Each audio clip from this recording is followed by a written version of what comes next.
Bonjour, j'espère que vous allez bien. Aujourd'hui, on va parler des systèmes de contrôle de température et pH et niveau d'eau. C'est notre projet de fin d'études. On est de la faculté de sciences Rabat, encadré par M. Hicham Lechab et présenté par Anas Mehdaoui et Elias Zian. Dans cette playlist, on va essayer de suivre le plan suivant. On va commencer par une petite introduction, on va citer les objectifs du projet, on va parler de l'intérêt du sujet, la problématique et l'approche suivie. Et on va passer à la partie de la réalisation, dont on va voir le concept de contrôle de température, le concept de contrôle de pH, le concept de contrôle de niveau d'eau, comment on a fait le branchement, surtout le PCB, l'application de l'IoT dans notre projet et les perspectives, et on va finir avec une conclusion. On commence par définir les bassins de contrôle de température et de pH, qui sont des installations conçues pour maintenir les conditions environnementales optimales dans des contextes tels que les aquariums, les piscines, les systèmes d'aquaculture et les laboratoires de recherche. Ces systèmes de contrôle garantissent des paramètres stables et adéquats, ce qui est essentiel pour la santé et le bien-être des organismes aquatiques et pour le bon fonctionnement des processus biologiques. Il y a d'autres applications de ce système, comme les bassins d'élevage aquacole, les bassins de culture hydrophonique, les bassins de traitement des eaux, les bassins de recherche en laboratoire, les bassins de culture microalgues et les bassins de culture de bactéries. On va s'intéresser à l'aquarium. L'aquarium est un conteneur spécialement conçu pour contenir des poissons, des plantes aquatiques et des organismes marins.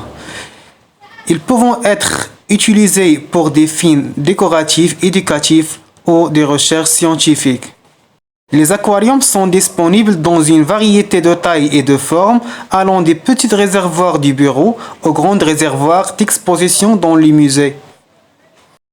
Pour maintenir les animaux aquatiques vivants, il faut prendre en considération le choix d'espèces, le nombre de poissons, substrats et plantes, chauffage et filtration, pH et température appropriée. À savoir, la température et le pH idéaux pour les poissons dépendant de l'espèce de poisson en question. En général, la plupart des poissons d'aquarium préfèrent une température entre 22 degrés et 28 degrés, mais il y a des exceptions. On a les poissons tropicaux, leur pH approprié est entre 6,5 à 7,5, leur température idéale est entre 24 degrés C et 26 degrés C. On a les poissons d'eau douce, leur pH approprié allant de 6 à 8, la température idéale de l'eau est entre 18 à 28 degrés C. Et on a les poissons d'eau salée, leur pH approprié entre 8 à 8,4 et leur température est entre 23 à 26 degrés C. On a les poissons d'eau froide, comme les poissons rouges, les orandas, préférant une température plus fraîche entre 18 et 22 degrés et un pH légèrement alcalin entre 7 et 8. On a les poissons d'eau saumâtre, comme les araches et les mollies, préférant un pH légèrement alcalin entre 7,5 et 8,5 et une température entre 22 et 24 degrés C.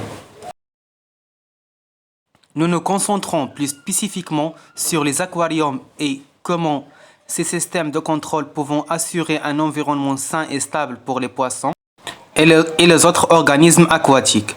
L'objectif alors est d'assurer la santé des poissons. Remarque, les poissons, vous le savez, ils font leurs besoins dans l'eau, mais ils sont soumis à tous ces déchets de ces besoins-là. Il y a plein de petites bactéries qui les aident à créer un total égout pour qu'ils puissent vivre dans l'eau. Si on n'a pas ces bactéries-là et on met directement les poissons, ils vont décéder. Donc, on doit attendre que ces bactéries se mettent en place dans l'eau. Ce sont des bactéries d'air ou du sol qu'on met en place, ou bien on achète dans le commerce des produits qui rajoutent les bactéries et qui accélèrent le processus. Soit on attend 21 jours et nos bactéries sont là naturellement. L'intérêt de notre projet. Les projets d'aquarium automatisés présentant un intérêt significatif tant dans la vie quotidienne que dans les laboratoires. Ils facilitent la gestion de l'aquarium, permettant une surveillance continue, offrant des possibilités de recherche scientifique, d'éducation et de conservation des espèces. On peut résumer la problématique dans ces 4 questions suivantes. Comment maintenir la température, le pH et le niveau d'eau d'aquarium? Comment filtrer et changer l'eau d'aquarium quand il devient inutilisable pour maintenir un environnement propre et sain? Comment créer un système facile à utiliser pour les utilisateurs avec des indicateurs clairs? Et comment automatiser tout ça?